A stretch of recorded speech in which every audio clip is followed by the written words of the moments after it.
काल मला एक जणाने हाय म्हणून मेसेज पाठवला. मग मी पण त्याला इकडून हाय म्हणून मेसेज पाठवला. मग थोड्या वेळाने त्याने मला 4-5 दिल पाठवलं. मग मी तर काय गप बसणाऱ्यातली वय. मग मी पण इकडून त्याला 10-15 दिल पाठवलं. म्हणलं कुठं आपल्याला ह्याचे पैसे मोजायचे तर.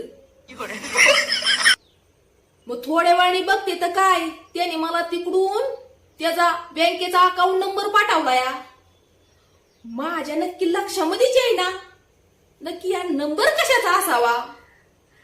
परत जे थोड्या वेळाने बघते तर त्याने त्याचा स्कॅनरचा फोटो मला पाठवला. या त्याचा अर्थ असा की मी त्याला त्याच्यावरती पैसे पाठवाव्यात. हाय का आता ज्यांना पैशानं तू मेरा मैमान.